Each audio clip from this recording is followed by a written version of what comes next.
The lands of Sudan and South Sudan bear witness to a harrowing tale of systematic violence and profound human suffering.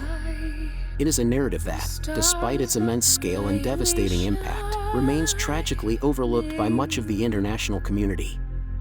This is a story spanning decades, revealing a chilling pattern of genocidal acts. These atrocities have been relentlessly fueled by deep-seated ethnic tensions and ruthless political power struggles. The consequences have been catastrophic, leading to unimaginable loss of life and widespread displacement. What makes this history particularly poignant is the devastating and consistent lack of meaningful global intervention. The world has often turned a blind eye, allowing cycles of violence to perpetuate. This inaction has left millions vulnerable, their cries for help often unheard. We must confront this uncomfortable truth and understand the mechanisms that allowed such horrors to unfold. This is not merely a historical account, it is a stark reminder of humanity's capacity for cruelty and the international community's repeated failures. The echoes of past atrocities resonate powerfully in the present. The deep-seated roots of these conflicts lie firmly in the colonial legacy of British and Egyptian rule. This external imposition of power fundamentally reshaped the region's social and political landscape. It deliberately sowed seeds of division between the predominantly Arab Muslim North and the African Christian and animist South. This artificial demarcation exacerbated existing differences, creating a hierarchy that favored certain groups while marginalizing others. Communities like those in Darfur and the Nuba Mountains were systematically neglected and oppressed. Their resources were exploited, and their voices silenced. This deliberate policy of divide and rule created a volatile environment, ripe for future conflict. It fostered resentment and distrust that would later erupt into devastating civil wars and genocidal campaigns. The colonial powers departed, but their destructive legacy endured. The internal divisions, once amplified by colonial policies, became self-perpetuating. They laid the groundwork for a future where identity would be weaponized, leading to unimaginable suffering. The Darfur Genocide, beginning in 2003, stands as a stark and horrifying example of state-sponsored brutality. It unfolded with a chilling precision, targeting specific ethnic groups for extermination. The Sudanese government, under the leadership of Omar al-Bashir, orchestrated this campaign. They actively backed and armed Arab militias, infamously known as the Genocides.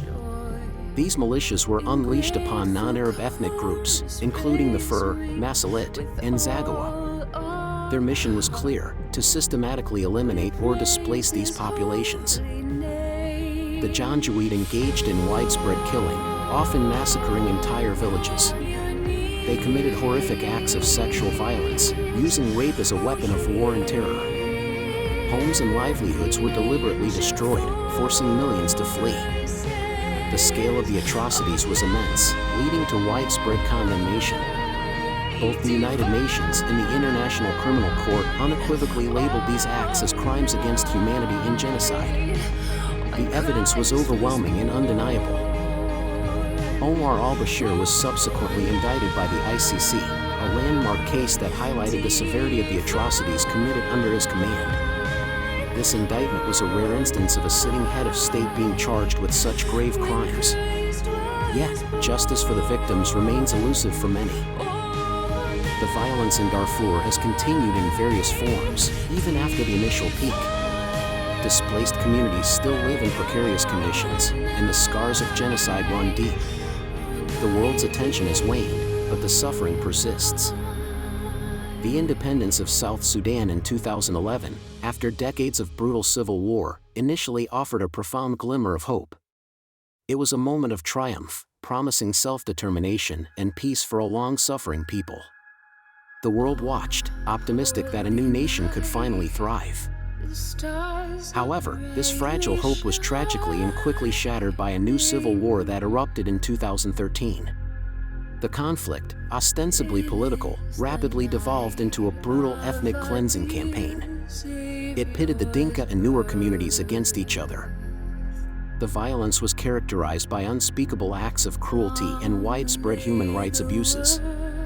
UN reports meticulously documented horrific atrocities committed by all sides. These included targeted killings, massacres, and sexual violence on an unimaginable scale. One of the most devastating tactics employed was the deliberate use of famine as a weapon of war. Access to food and aid was systematically denied, leading to widespread starvation and death. This deliberate deprivation caused immense suffering and loss of life. The conflict also saw the widespread and abhorrent recruitment of child soldiers. Young boys and girls, some as young as 7, were forcibly conscripted into armed groups. They were robbed of their childhoods and forced to commit unspeakable acts. Millions were displaced from their homes, seeking refuge both internally within South Sudan and in neighboring countries.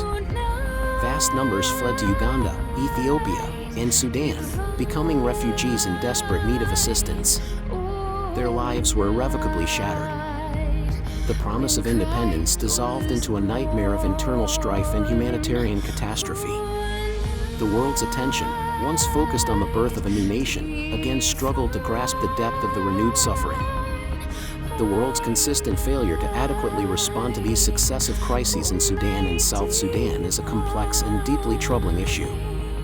It reveals a pattern of geopolitical priorities often outweighing humanitarian imperatives.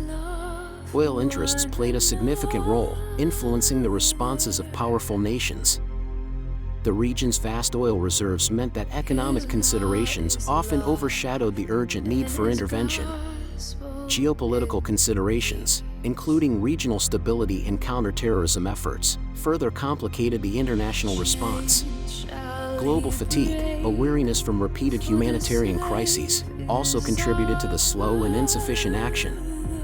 The African Union, despite its noble intentions, often faced limited enforcement capabilities. Its efforts to mediate and protect civilians were frequently hampered by a lack of resources and political will from member states. This left a critical gap in regional protection. Paralysis within the United Nations Security Council further hindered effective action. Veto powers held by permanent members often prevented robust resolutions and interventions. This internal gridlock left millions of civilians vulnerable and unprotected. This inaction echoes the devastating failures of the international community in Rwanda in 1994 and Bosnia in the mid-1990s. It highlights a recurring and tragic pattern, a reluctance to intervene decisively in the face of mass atrocities. The lessons of history, it seems, remain unlearned. The consequences of this global indifference are measured in millions of lives lost, shattered, and displaced. The world watched, and in many ways, continues to watch, as these genocides unfolded and persist. Today, the survivors of these genocides continue to live in precarious conditions, many in sprawling refugee camps. Their stories, filled with unimaginable trauma and loss, are often unheard by the wider world. They are the living testament to the atrocities committed. Humanitarian workers on the ground describe the situation as a forgotten genocide, a testament to the profound global indifference. The world has moved on, but the suffering of these communities endures, largely out of sight and out of mind. Their resilience is extraordinary, but their needs are immense. The ongoing conflict in Sudan, pitting the Sudanese armed forces against the Rapid Support Forces, risks further mass atrocities. The echoes of Darfur are chillingly present, with reports of targeted violence and ethnic cleansing emerging once more. The cycle of violence threatens to repeat itself. This current crisis emphasizes the urgent and undeniable need to break the silence. We must confront the injustice that has plagued these nations for decades. Ignoring these conflicts is not an option, it is a complicity in the suffering. We must demand accountability for past crimes and prevent future ones. We must advocate for sustained humanitarian aid and robust protection for civilians. The international community has a moral obligation to act. This is a call to remember, to learn, and to act. The lives of millions depend on our collective willingness to confront these forgotten genocides. Let their stories finally be heard, and let justice prevail. From Darfur to Juba, these genocides prove the same truth: silence enables slaughter. The world may have looked away, but we don't have to. Share this story, subscribe to the Turkish Odyssey, and help us give a voice to the silenced. because only when we confront injustice everywhere can we move closer to peace anywhere.